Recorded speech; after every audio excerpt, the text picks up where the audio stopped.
The moment I personally have been waiting for some time now, because I am a singer. I have worked with this gal a couple of times here at St. Alphonsus. I am excited to know the ins and outs and the behind the scenes. We have our director of liturgical music. Am I saying that correct? Director of Liturgy and Sacred Music. It's so close. Director. It's all the Okay. same thing. We have Miss Lauren Lawson. Lauren, thank you so much for being here with us. Yeah, thanks for having me. I did kind of have to pull just a little bit of teeth. When I originally asked you, I instantly felt that you didn't jump at it. You're a little reluctant. Tell me why that is. I like to look before I leap. And I hadn't had the opportunity to listen to your podcast Oh. yet. And so I wanted to do my homework before I committed. You played it safe. You played it safe. I see. So did you listen to one? I did. I listened to Andrea Oh, okay. and Father Travis. Oh my gosh. It was lots of fun. Andrea, I mean, we just sat back and Andrea Yeah, just she talks did a it. lot. Father Travis, could have talked with him all day. Those are good. Well, thank you so much for listening. Absolutely. Oh my gosh. Long time listener, first time caller. Well, just to kind of like start a little bit of why Lauren Lawson on our podcast, you have a big role here. You have a role that kind of most of us don't really think about. We just sit in mass and it just rolls out, right? But you have a very prestigious background. You grew up in a family of musicians who we even see sometimes and don't even know it's your family. And you also juggling things along the way outside of music here. But I think that it would be so fun and also very important to hear how it's done. Where does the music come from? How do you choose it? How do you work with the choir and the cantors? You came from Marian University, but where is your education? Where did it start? I mean, where it really started was probably in the choir loft of St. Joseph's in Lebanon. Is the parish I grew up in. Hmm. My grandparents sang in that choir, and my mom was the accompanist for the choir. And my dad traveled quite a bit when I was growing up. So if he was out of town on a Wednesday, then my brother and I got dragged along to choir practice. And I think I was about 9 years old when the director heard me singing in the corner when I was supposed to be doing homework. And she was like, I hear you. And you're here every week. So you may as well just come sing. Oh. And what did you think about that? That was so fun. And my grandma would put together my little binder of music. So I had everything all squared. I thought I was. So Oh my gosh. were you actually cantering or just started in the choir? I was in the choir. I got to cantor with the children's choir, like for Christmas mass, that kind of thing. And my first communion mass, I got to be the lector. And so then I ended up being a regular lector at St. Joe's when I was like 9. But anyway, yeah, so I got to be very, very involved in mass always and musical training. So young. From the time I was like And you were 5 piano lessons because the piano. So that was. Did you want to, as a little child, do this, or was this like, this is what we do, honey? Let's play the piano. Piano, I was a reluctant practicer. I loved performing. You I are loved so music, good. but I didn't like practice. We moved to Illinois when I was 14, and I always kind of pinpoint as the summer I decided that I wanted to own piano. Interesting. Because I was bored and I was lonely, and it felt comforting to have the music back. And so that's when I decided I liked practicing and wanted to. Little page turner. What did you move to Illinois for? My dad's work. And then you obviously came back here. Yeah, we ended up moving back to Lebanon my senior year in high Oh school. my gosh. And then I went to college in Indiana. My first job was at St. Malachy in Brownsburg. Well, let's back So up because I What? remember you saying when you went to school, you were like, I don't want to study music. that's true. Yeah, I thought I was gonna be a high school English teacher. Um, because I'm a nerd. I was Very in prim school, and I was proper. just like So you like nose reading stuck in a literature? book. Yeah. That's neat. Um, What's your favorite book? oh my gosh, I could never choose All a right, pick favorite a book. pick a one that pops in your head. So when I was in high school, when I was like, I'm gonna do English, I was like obsessed with Crime and Oh yeah, Punishment, like and like all the required reading. all the It's depressing total like books. nerd stuff. Yeah. So you and father must get along very well. Oh my gosh, yeah. Talk all day. So you got your undergrad, and what'd you end up studying? I ended up studying music Okay, and communication. but then you decided to get your master's. But I, where did you go to school? I went to DePauw, not Oh, DePaul, but DePauw. DePauw. Got it. Yeah, and somewhere in the middle of my freshman year in college, I realized that, like, I was spending all my time in a practice room, so I may as well be studying music because I was making music all the time. Yeah. Um, Well, so what was your relationship with Christ like at that point? Like, was faith important to you, or yeah, so college was kind of an interesting time. How do I want to say this? Like, my relationship with Jesus never faltered. It was a time where I was praying. I think a lot of why I felt so drawn to music is because music has always been a form of prayer for me, Mhm. Mm, particularly when I'm alone and it's Mhm. at the piano and it's just kind of a way hmm. of pouring out for God the things that I don't have words for. Mm. An introvert. So college dorm life was Not a your rough scene. ride. Yeah. There's no private space. Mhm. There's no Gross. quiet. Like that was kind of hard. And Mhm. so music became this place. And so initially when I got to college, I didn't have a car. There was one church and it was, with walking distance. And I went and God love them. The music was awful, like Aw. terrible. And so I went up and I said, I'm a music Calling. major. I would Mhm. love Good to for help you. out. I'd love to play for masses here. Like, please let me help. And he said, we don't let students play because they all leave at Christmas and Easter. Oh. And like now as an adult, Oh. probably the subtext was also they're very unreliable. They stay Um, out late partying and don't show up Mm. Sunday morning. Like I kind of get it, but I was crushed at the yeah. time. And some of my friends who were music majors said, "Well, you're at the wrong church. Mm. The Oh, Methodist church will shell out $100 a service for music majors. No audition required. If you're a music major, they'll take you and they'll pay you." And I tried to go to service there like okay. twice. Just Yeah. I'm gonna go. My dad was raised Methodist. My grandparents are Methodist. Like, oh, okay, I could do Methodist music. And it just didn't sit right. And Look at the wasn't home, but then I Mhm. wasn't really going to the Catholic church either because that was miserable. So I kind of just drifted for a little bit. And I ended up dating this guy in college who was Presbyterian and really pretty evangelical, and he wanted to be a minister, and I admired the way he was living out his Christian faith on a college campus where it felt like nobody else was really doing that much. Mm. And so we had that in common.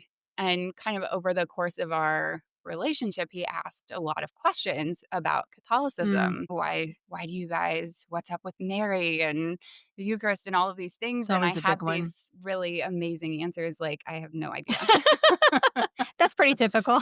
But as that relationship kind of developed, it's like, well, I better find answers. I better Mhm. dig. Before I just leave, I want to know, Yeah. what's up. And so I started reading, and all of the answers I found made lots and lots of sense. Mhm. Wow. And so that's kind of how that's how that relationship ended. And that's how I found myself really feeling drawn to study theology. That is really So then you got your interesting. master's at Dayton, University of at Dayton. theology, which is awesome. Wow.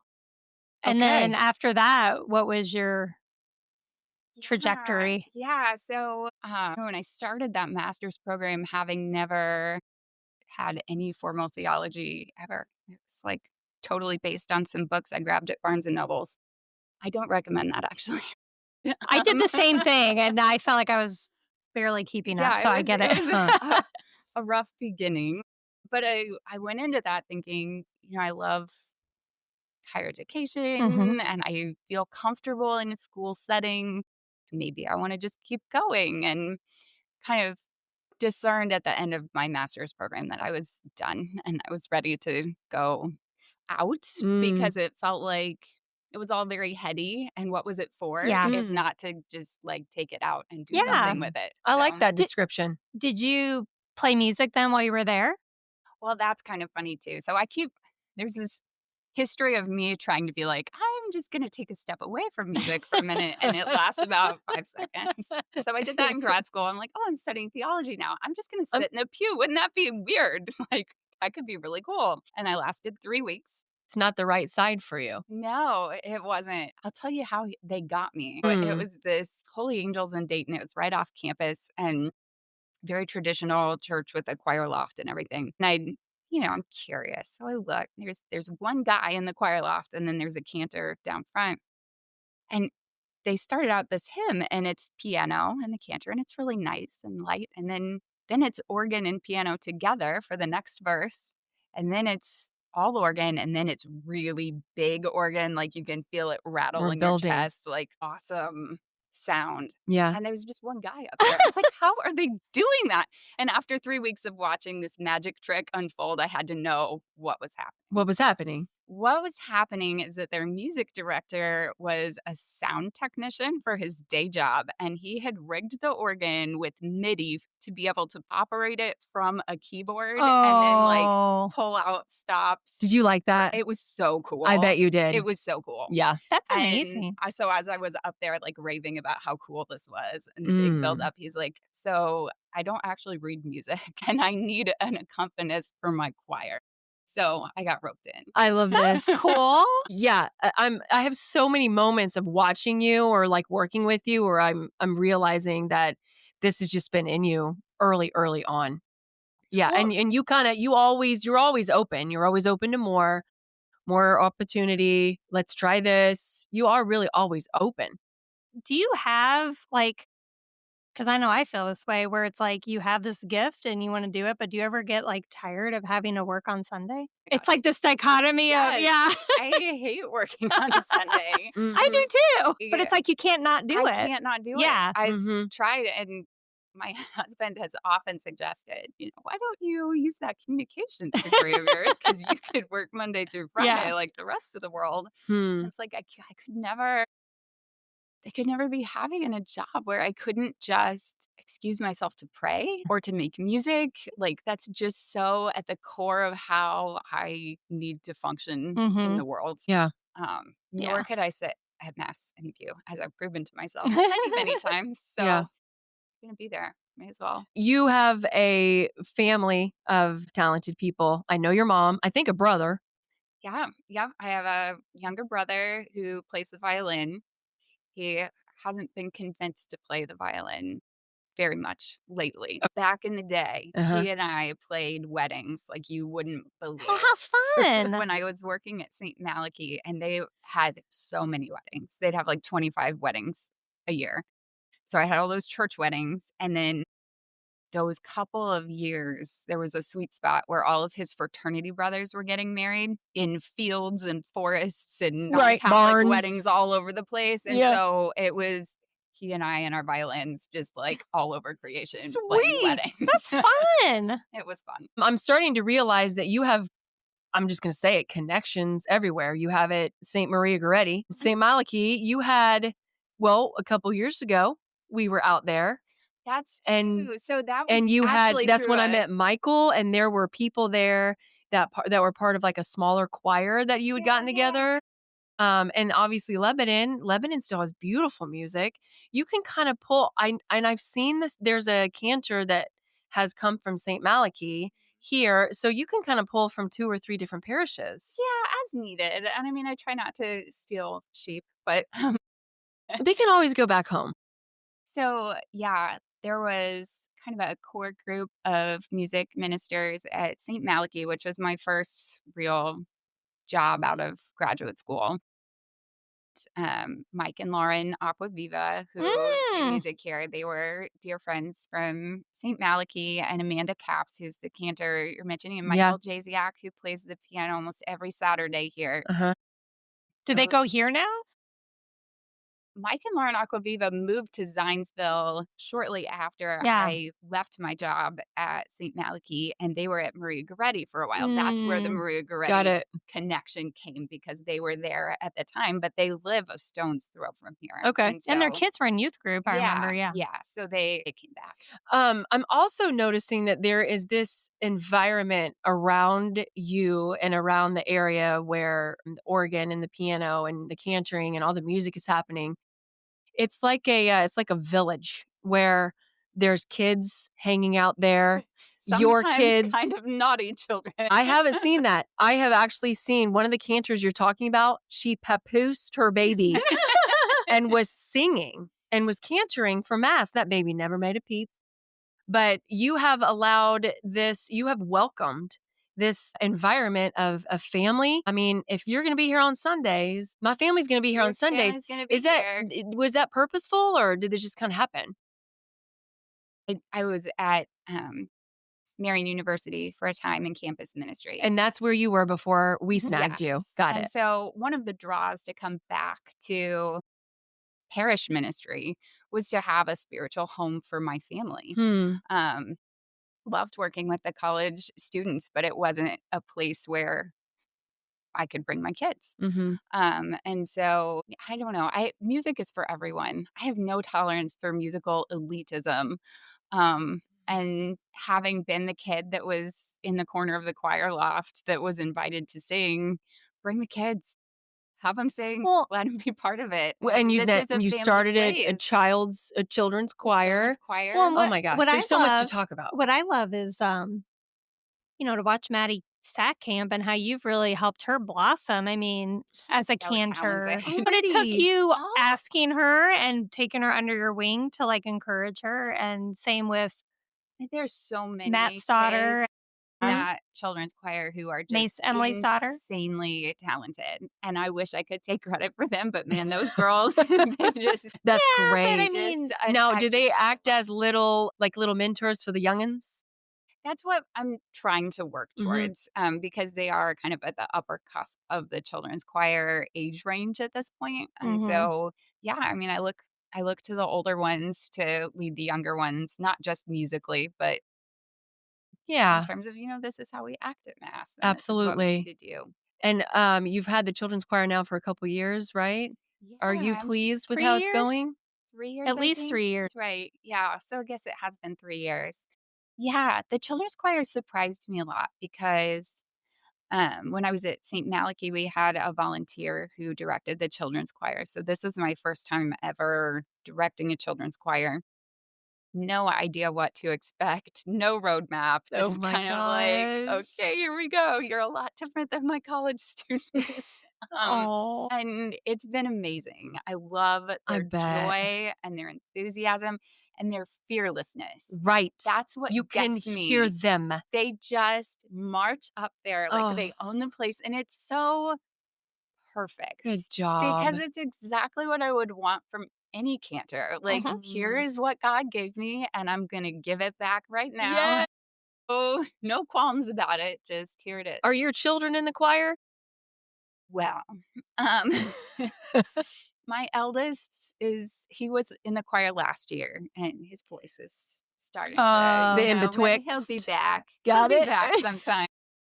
My middleest is a very wiggly boy. Choir was Aw. not his favorite activity. He gets a pass. Okay. And my youngest, you should hear her sing along to Wicked. Like, that girl's got a voice, but she can't read. What? So Oh. we gotta give it a year or two. But Well, how did it go having the adult and the children's choir for the Service of Shadows together? Oh my gosh, I what mean, an event. from your perspective. What an event. it was super fun.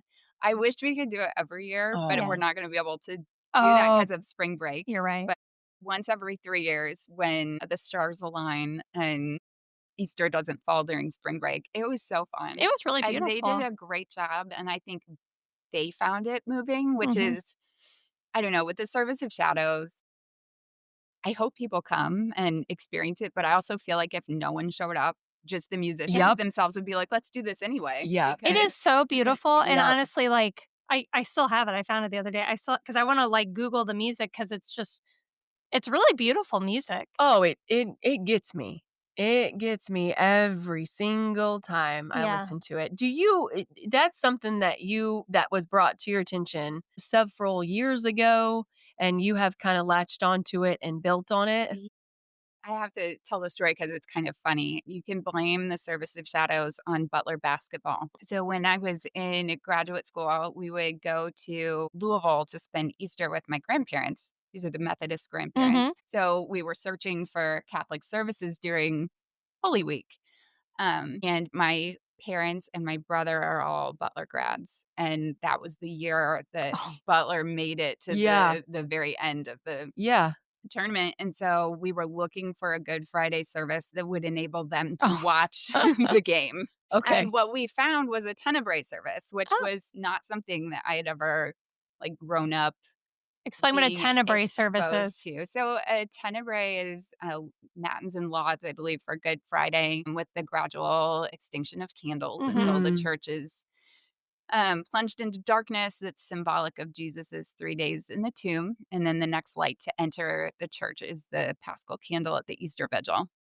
So that whole concept was brand new and it was really beautifully done. And I kind of took that experience back with me, or when I was at St. Malachy, and I found like a musical setting that was more contemporary but accessible for the musicians that were available to do it and had some nice instrument parts. And well, wouldn't that be a cool tradition? And at the time, St. Malachy didn't have any tradition of doing tenebrae. And so we did that, and over the years, I was like, well, here's another piece that's really neat. I bet I could insert it in the middle of this. And I get very easily bored. It's a personal problem. And so I was like, I don't want to do the same thing Yeah. every single year of my life. So here are some other pieces we could switch out, or here's an alternate program we could do on off years. Really had a good time. I've always had a good time kind of piecing that together. Like I said, the musicians themselves find it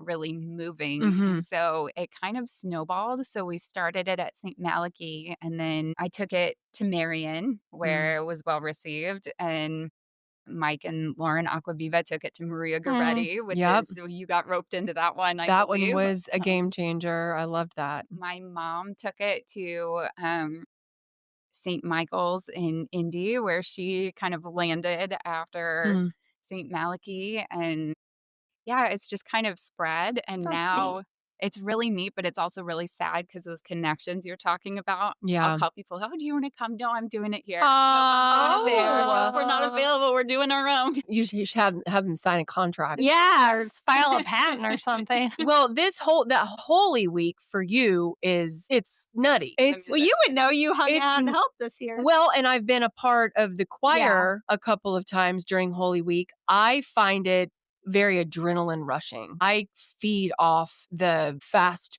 movement, and I also love the soaring epic notes that you pull out of the choir. Like, I love to sing high. I love to give it all I got. Thank you. But you have Holy Thursday. It starts Holy It starts even Thursday, before it because we Mhm. always Palm start on Palm Sunday, Sunday.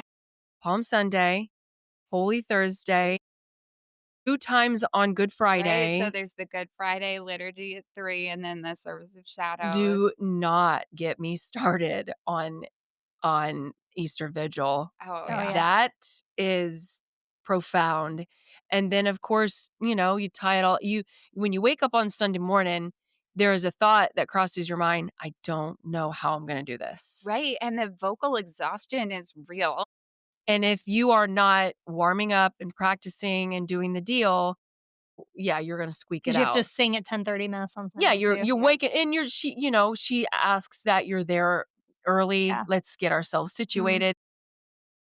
But this is something that you do every year. It's like the Indy 500. When do you start looking at it, preparing for it, pulling music? So if Easter's in April, when do you start looking at Easter? I personally start figuring out what we're gonna do pretty much as soon as I get back after Christmas.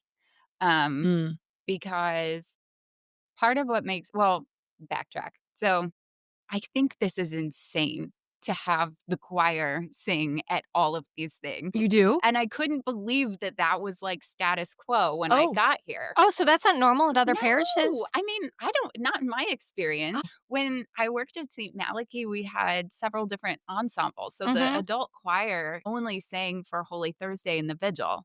And then we had a different group that Mm. would do like a cantor and an instrumentalist would do the Good Friday service. And then there was a small group that would do the Service of Shadows. And Okay. then there were different musicians who would do Easter Sunday. And so it wasn't, I was there for all of it, but I was on D staff. did And have does having one group of people follow you for 4 days, does it make it easier? it makes it more spiritually enriching and it deepens the bond that that group of people has. Sure. No, it's much easier to just have little little bits and um smaller groups do it. I Okay. love the way that it's done here. Could I'm you just amazed that anyone ever says yes. so, in your role, can you change that? Is that just kinda like a characteristic of St. Alphonsus, or is this a diocese thing? You know, I don't know where it originated, and I don't know that I necessarily want to change it. Okay. I was surprised by it at first, Mhm. and everyone's like, "No, this is just the way that it It's is." And I'm awesome. like, "And you have people that actually do this?" Yeah. I love watching you in front of the choir. Your focus is so centered. Everyone, we're kind of like children in this choir. We all start talking amongst ourselves. And I watch you and you're kind of like wiggling your fingers and you're thinking, and the noise is like outside of your mind and you're just so there. I love watching you work and get to what you know we are capable of doing. How is it that you can hear when it's like, how do you know when it's ready? Well, hmm, I never thought about it like that before. I think of it more as where are we at and how much can we improve in the amount of time that we have. Nice. So, ready is however it sounds when mass starts. That's when the Holy Spirit comes Right. in. Yep, Jesus Okay. take the wheel. Amen. I'm amazed at the level of dedication with the choir. So one of the reasons that I start the minute I get back after Christmas is because I want to get materials in people's hands as soon as possible. And the reason for that is because we have really dedicated choir members who will study that music on their own. For sure. And I make rehearsal recordings for every single part of the choir so that people can go over their parts independently if they want to do that outside of rehearsal or if they have to miss a rehearsal. The tools that you need are at your fingertips. And I'm always amazed at how many people really take time and pour over it. And because of that, the the ready point, as you say, Mhm. is so much greater than it Mhm. could be otherwise. Do you choose the music um for Holy Week? Does this come from the diocese? I choose it. So there are certain things in the Roman Missal where we're given texts that we have to use. Well, it'll say this or another suitable chant. So you do have Okay. liberty, and sometimes we take it, and sometimes you do the chant that's in the Roman Missal verbatim. But there are lots of different settings to choose from, Mhm. um, where the music might sound very different or be a lot more complicated or a lot simpler. And so that's where I have some creative freedom to listen to the available options and decide what would sound best on our musicians and what, Mm. Sure. in my opinion, would be most beautiful or what balances out the style of the other music that's been chosen, those kinds of things. And then what about in just the average ordinary time music? That's music that you choose as well, kind of the same way, like you have maybe a handful you can choose from? So there's less that's really dictated in the Roman Missal for ordinary time. So you have a little bit more freedom to Oh, choose good. hymns. And Okay. so I do that by reading the readings for Sunday and thinking about what the primary themes are. Or I try to imagine, like, if I had to preach this Sunday, Oh, what would I preach on? What can we sing about that would kind of convey the same message? And then we have our hymnal supplement, of course, and our hymnal to choose from. And then when the choir's singing, then there's a whole world of other music that you can grab. I had no idea about this part of you where you actually you really do. You put so much of your faith and belief into this as well. Tell us about cantors. How does one cantor? How do you like, what do you look for in a cantor? What's it like being a cantor? It's a job. It can be a little stressful. And this is from a professional singer. I One know, right? Oh my time, goodness. and you may remember his name if you're comfortable shouting out his name. I think it'd be Oh, awesome. yeah, I know who you're talking about. 2 years ago, maybe, and I text you after this. A cantor got up there, and the musician did not show up. Yeah. Murray. He did the Yeah, whole he mass. did What awesome. Murray? What's his first name? Pat. Pat Yeah. Murray, yeah. He was Pat amazing. Murray. He basically chanted or, like, sang a cappella the I entire got mass. so many Yes. calls about how awesome He was! did. And he's not even, like, a trained musician, he said. Yeah, he's great. That takes a lot of courage to stick with it. I In loved that tune. moment. He It did was great. unbelievable. He did great. So, yeah, what do you look for in a cantor? Sure. So, um, I need a cantor to be able to prepare their music independently because a cantor and an accompanist usually have about an hour together before mass. And so they need to be able to not necessarily read music note for note, but they need to at least be able to learn it on their own by listening to recordings, Yeah, that's good. and prepare.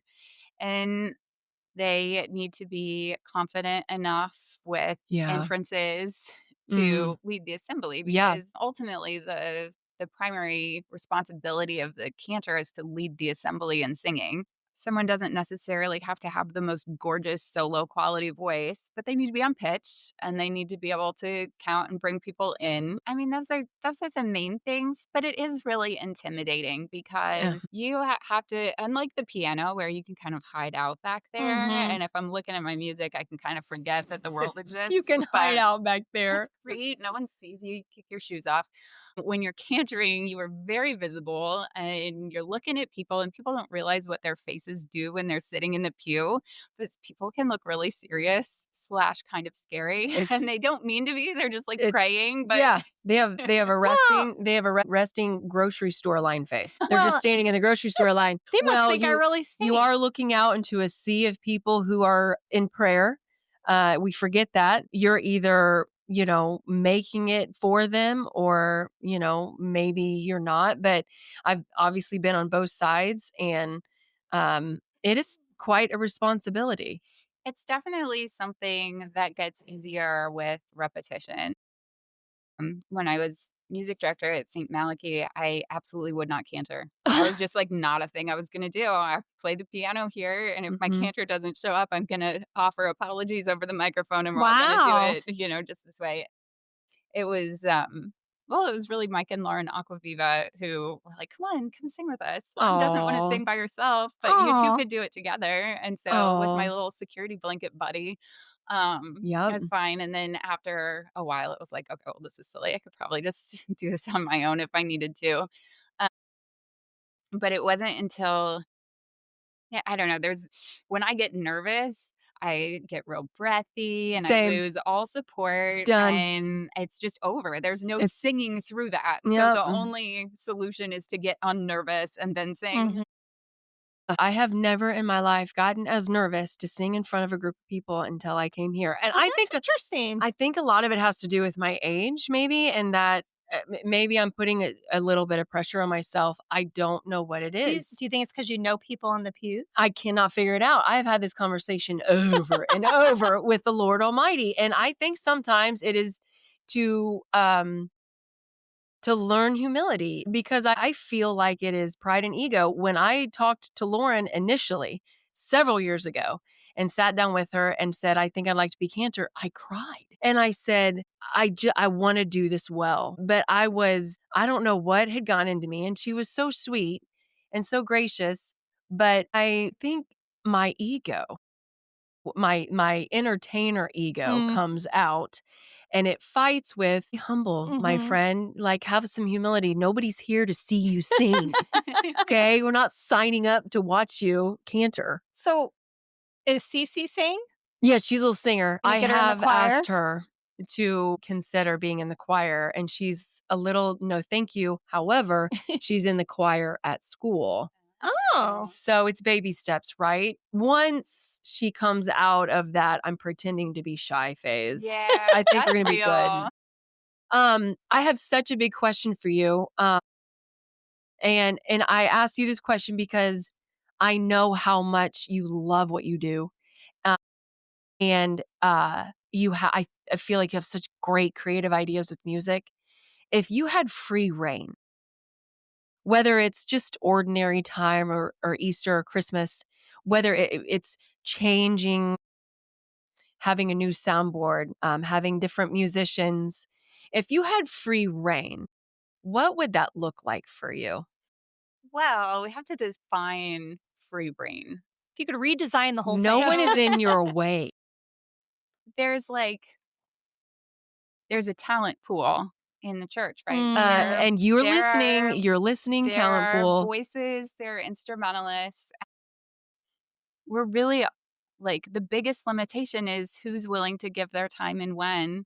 And there have been so many times where it's like I have to remind myself that a beautiful voice is attached to a whole person with a whole life outside of You what are they are very able to gracious. do here. But, I mean, if I really could play God, we'd plant those beautiful voices in the people that were really available to be here all the time, and it Yeah. would be epic. No, Well, I mean, I would love to. One of the things I was able to do at St. Malachi's, we had a string trio that played regularly, just for mass, just because. Mm, And we're really fortunate. We have Leah Daisy who plays the cello, and Alexis Cifuentes plays the violin. But I've not yet succeeded in getting all those string players in the same place at the same time mm. just for mass. We've done it for Service of Shadows and it just adds such a beautiful depth to what you're able to do. So that's something I would love to do, and especially my eldest son Logan plays the violin and he's just really on the cusp of taking off. I Ooh. miss getting to play my violin. I'm not great, but it's fun to play with a group of people. So I'd love to see strings develop. Love it when we have so many cantors that we can yeah. harmonize a little bit because Mhm. that adds a lot when the choir isn't singing. Love to build up the choir. There's no such thing as too big of a choir. And the more people we have, the more we're able to be flexible. And Yeah. that's kind of one of the things that I've worked really hard to do, especially during the ordinary time for the choir. So we don't sing every week. We don't practice on weeks we don't sing. If you can't make it for a week, come join us the next time. My hope is that that level of flexibility will take away some of the barriers that keep Yeah. people away. But the more people we have, the cooler music we can do. We Well, can do stuff with Divisi and larger vocal ranges and that kind of thing. And the smaller we are, the more limited we are. and it seems like the more cantors and accompanists, then you're not having to burn them out You don't to have to play burn every them out, weekend. and you can add extra layers. Mhm. I'm not free to grab my violin and say, "Hey, let's Mhm. have a string trio this weekend," because Right, I because need you to be at can't. the or I need to be singing or whatever. So So you play violin, piano, anything else? Organ. Organ. Okay, piano or organ? okay, can I tell you how I even ended up with organ being part of my life? Didn't you just figure it out? You have different shoes for the Oh, organ. I do Has have different shoes. Yes. So when I was in college, I started taking piano lessons with Professor Sun Choi, and she was the sweetest little Korean lady I've ever met. She was so Aw. encouraging and kind, and I was like, "This is amazing! I'm going to be a music major! Yay!" Yay. And my second semester, my sophomore year, I was preparing for my halfway point recital with Dr. Sun Choi, and her father passed away, and Oh. she moved back to Korea to Oh. care for her mother.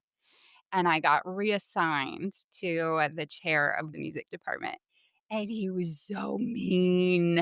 I would leave my piano lessons in Oh, tears. no He fun. said the meanest things. I was, like, No. afraid to touch the piano, and at the time, I didn't realize that he was mean to everyone, so I thought it was me. Sure. Oh, Um, oh my gosh, I was a basket case, and like I said, piano was this source of prayer, and it was this outlet, and it was like, "You have stolen my thing." And I was yeah. like, Right. "Can't even cope. Don't wanna be a music major. Help. I want out of here." No. Was having this conversation with a music history professor, and she said, "Well, what do you wanna do with music?"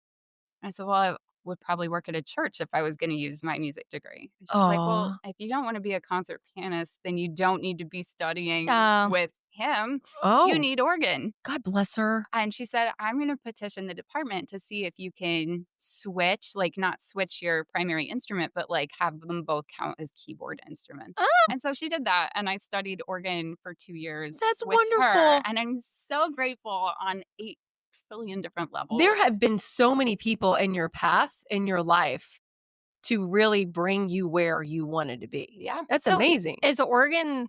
I mean, I know it's different than the piano, but like, how different is it than the piano? So, First of all, you have to turn it on and wait 15 minutes. there's our organ, and then there's just organ. Our organ's extra special, a little bit finicky. But, yeah, so obviously playing with your feet is a Oh, trip. do you move your Crazy. feet the whole time?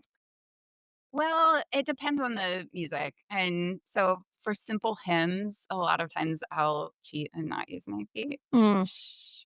But more No kidding. more, complex things, yeah, there's an extra line of music for your feet to Oh read. my gosh. And then the other thing that's really weird is, like, if you press a note on the piano, eventually the sound will stop, Mhm. even if you never let go. Uh-huh. If you press a note on the organ, you Yeah. could sit there for days, and the sound will Oh! never end as long as you're depressing the note, and Stuck. so it makes the fingerings on organ really twisty and weird because if a note needs to be held for a certain period of time and your other fingers are moving, like, things that you would get yelled at on the piano for your Mm. fingerings are, like, just like, "This is how you play the organ." So that's kind of fun, and then the stops, of course, like, you have to be aware of what voices are happening on the organ on each keyboard and switch mid-song sometimes, Oh which my is really gosh. hard on our organ because the touch screens are broken. So you Oh have to do it with a mouse. my It's lots of gosh. fun. We need a new organ. Oh my gosh. We're gonna have a second collection this weekend for a new organ. Okay, I have to ask you because you talking just. Have you ever read The Song of a Lark by Willa Cather? No. It follows the life of this girl who's from some like podunk town in Nebraska in like the late 1800s. And she has this talent of piano and music. And it goes through her life of learning the piano and her voice, and then eventually like studying but she's poor and it's just beautiful. I'd be curious what you think because I just finished this book like Okay, over the cool. weekend. Sounds about and right for you. you talking about crying, like she talks about like these different teachers she has, and one's Oh. encouraging and one's not, and Oh. her It's struggle, yeah. and yeah. But it's like there. What I love about her writing is this: there's a spiritual aspect to Yeah. Oh it. my gosh. Okay. So I think Totally. it's called "The Song of a Lark."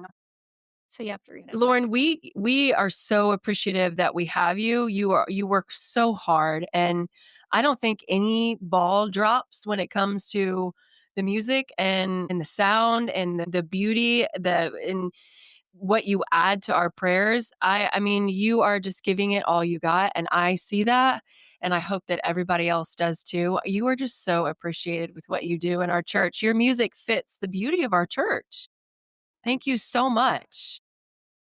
It's a privilege to get to work with the people here. You kind of, when you take a new position, you don't know what you're getting into Hmm. and you don't know who's there. And I feel like I kind of hit the jackpot. Wildly talented people here, Good.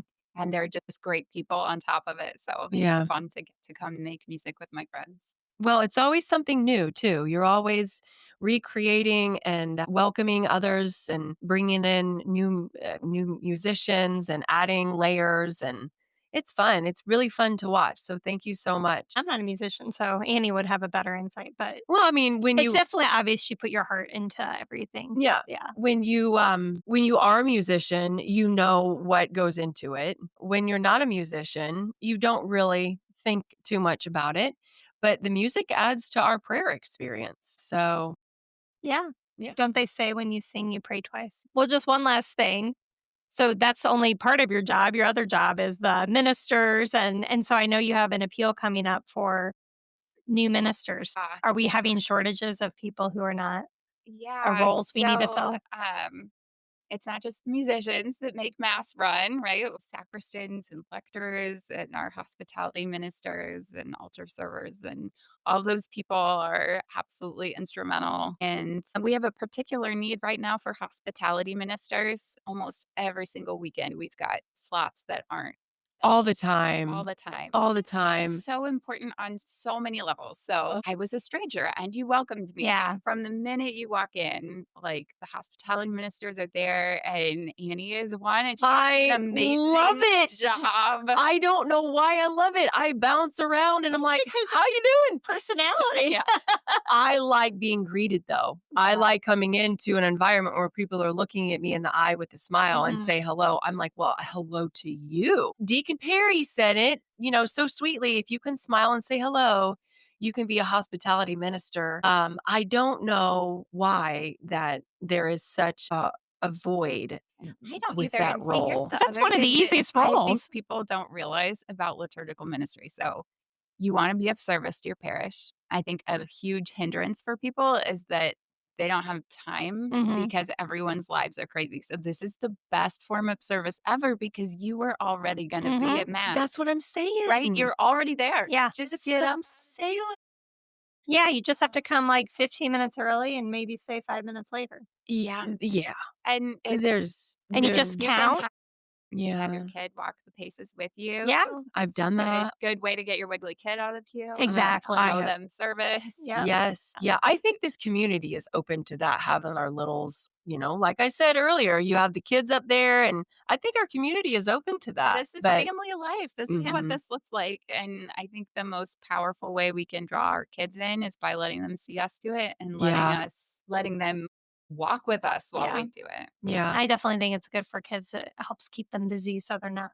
If I could also just say one little thing for ushers and hospitality ministers, if we could just have everybody scoot in the middle No, Yes. what's the story with that? of the pew, that'd be very gracious of you. It'd be very considerate. And furthermore, sorry to those of you who we have to bother while you're in the middle of a quiet prayer to ask if you would please scoot in so we can let others sit in there. It is one of the kindest and easiest things to do, to just kind of scoot in a middle. little. And we're really lucky. Our mass counts have been high Yeah. and our parish is growing. And particularly that 4:30 and 10:30 mass. If you're there, just scoot on in. We're going to need the seats. Mhm. We'll absolutely need the seats. Yeah. And there are people sitting and standing in the back a lot of the times. So Yeah. Well, We can there all you have it. cozy up. Yeah, let's go Meet by your off. neighbor. get to know you. Well, we've enjoyed getting to know you, Lauren. Thanks for doing this. Yay! So- Yeah, I know that sometimes it's not easy. Well, we experience people walking in and being a little nervous, but for the most part, we really are interested in you. And that's How why hard is you're it here. to talk about yourself. I love it. I love it. Well, thank you. Yeah, have a beautiful day today. If you would like to hear more holy banter, please check us out on Apple Podcast, Spotify, and now our St. Alphonsus website at zionsvillecatholic.com/podcast.